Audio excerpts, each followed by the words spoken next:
হেব্বি হাসছে, ওর চোখে জলও নেই। হ্যালো, কেমন আছেন? এসডি স্মৃতি কথার আরও একটি নতুন ব্লগে স্বাগত। আর সকালটা শুরু করলাম পরিষ্কার পরিচ্ছন্ন দিয়ে। রুমটাকে আজকে ক্লিন করব। আর এখানে দেখুন, রুম ক্লিন করতে করতে এই ছবিটাকে পেয়েছি। এটা আমার, মানে আমাকে এঁকেছে আমার ছেলে। তো ছবিটা কেমন হয়েছে অবশ্যই কমেন্ট করে জানাবেন। আর এই ছবিটা আমি আগে দেখিয়েছি কিনা মনে করতে পারছি না, ওই জন্য এখানে পরিষ্কার করতে গিয়ে ছবিটা দেখতে পেলাম, আবার দেখালাম। তো আমি মনে নেই আমি দেখিয়েছি কিনা। কারণ আমার ছেলে যত ছবি আঁকে মোটামুটি আমি আমার ইউটিউব পরিবারকে সেগুলো শেয়ার করি, ওই জন্যই যখন দেখলাম আবার শেয়ার করলাম। আর এখানে দেখছেন কত ওষুধ, আর এই ওষুধ নিয়ে হয়েছে বিপত্তি। কি হলো বলছি। আমার হাতে একটা ওষুধের শিশি দেখছেন, এই প্যাকেটটা, এটা একটা প্যাকেটে 4টে করে শিশি থাকে। আর যেদিন এই ওষুধটা খেতে হবে ঠিক তার 1 সপ্তাহ বাদে আবার একটা খেতে হবে, মানে পরপর না, 1 সপ্তাহ বাদে আবার পরে খেতে হবে। তো আমার ভুলো মনের কারণে যে বিপত্তি হয় সেটা আর কি বলবো। যেদিন বিকালে খেলাম ওষুধটা, পরের দিন আবার খেয়ে নিয়েছি। তো এটা যদি অন্য কোনো সুগার বা প্রেশারের ওষুধ হলে কিন্তু মারাত্মক ক্ষতি হয়ে যেত।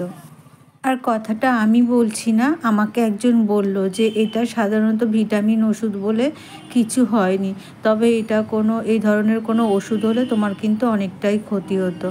তো যাই হোক, কিছু হয়নি। আর সেটা যে আমি খেয়ে ফেলেছি সেটাও আমি মনে করতে পারছিলাম না। ওষুধটা একজনকে দেখাতে গিয়ে হঠাৎ মনে পড়লো এই ওষুধটা আমি পরপর খেয়ে নিয়েছি। ছেলেকে স্কুলে থেকে নিয়ে আসলাম, নিয়ে এসে চান করিয়ে খাওয়ানো সমস্ত রেডি। আজকে আমি স্কুলে অনেক দিন পরে আনতে গেছিলাম, আর এখানে চলে এসেছি। বড়িগুলো রোদ্দুরে দিয়েছিলাম, তো রোদ্দুরে দিয়ে তুলতে এসছি। আর আজকে বেশ বড়িগুলো খুব ভালো মতন শুকনো হয়ে গেছে। আর এখানে আমি বড়িগুলোকে তুলে বয়মে ভরে রাখবো, তবে পরে আবার কিন্তু রোদ্দুরে দেবো। আর এখানে আমার ছেলেও আমার সাথে তোলার জন্য ব্যস্ত। তো সে তো মানে কাজ আমাকে কতটা সাহায্য করলো জানি না, কাজের থেকে অকাজই বেশি করলো। বড়িগুলোকে তুলে তুলে ভেঙে ফেলছিল আর ছুঁড়ে ছুঁড়ে ফেলে দিচ্ছিল। ওইটার মধ্যে রাখো, ওইগুলো অল্প বড়ি, ওইটা অনেক বড়ি আছে।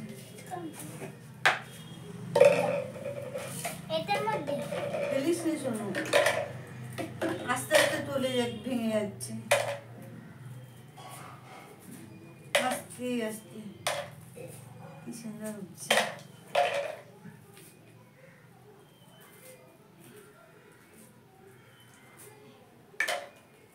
দেখা দিকে বড়ি আমি একসঙ্গে তুলছি। আর বড়িগুলো কিন্তু আজ আমি রান্না করেছিলাম, মাছ দিয়ে ঝোল করেছিলাম, বেশ টেস্টি হয়েছে বড়িগুলো খেতে।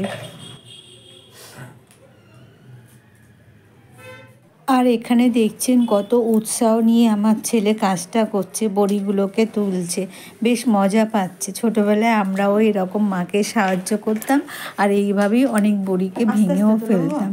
তবে বড়িগুলো কিন্তু খুব ভালো মতন উঠে যাচ্ছে, মানে ভালো মতন শুকনো হয়েছে।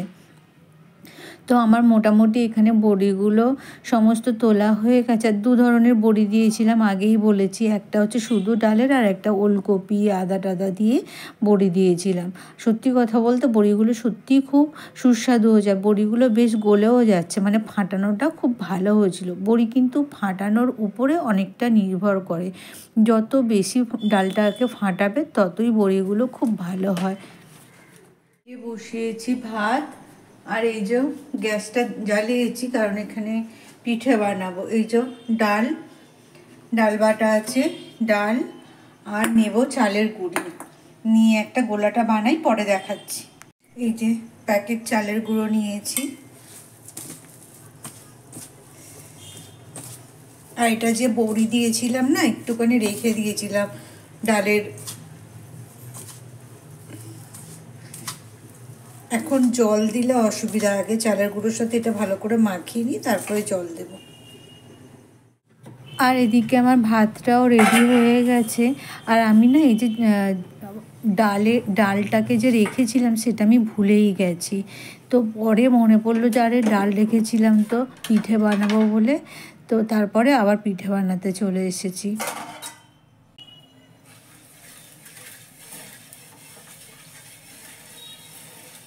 ডাল আর চালের গুঁড়োটাকে ঠিক আমি এরকমভাবে পাতলা করে গুলে নিয়েছি, মানে ব্যাটার বানিয়ে নিয়েছি অনেকটা সেই ধোসার মতন। তবে এটা ধোসার মতন অতটা মুচমুচে হয় না, এটা কিন্তু নরম হয়, খেতে বেশ টেস্টি হয়। তো যাই হোক, এটাকে আমরা কি বলে সরু চাকলি পিঠে বলি সাধারণত, ডালের পিঠে অনেকে বলে। তবে কে কী বলে অবশ্যই কমেন্ট করে জানাবেন, এক এক জায়গার মানুষ এক এক রকম বলে। আমাদের এখানে ফুটবল খেলা হচ্ছে, ওই জন্য খুব বেশি সাউন্ড আসছে। তবে সবগুলোই আমি সাউন্ড মানে ভয়েসটা ডিলিট করে দিয়েছি। আর দেখুন একের পর এক পিঠে বানিয়ে নিচ্ছি। আমি যে ভাত রান্না করলাম রাত্রে, কিন্তু আমরা দুজনারই কেউ ভাত খাইনি, ছেলেকে অল্প ভাত খাইয়েছিলাম আর পুরো ভাতটাই রয়ে গেছিলো। তো সকালে ভাতটা আমরা পান্তা ভাত খেয়েছিলাম।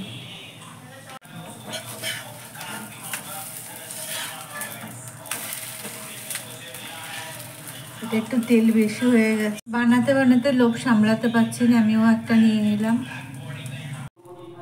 সব কিছু উঠছে, এবার কিন্তু অন আছে।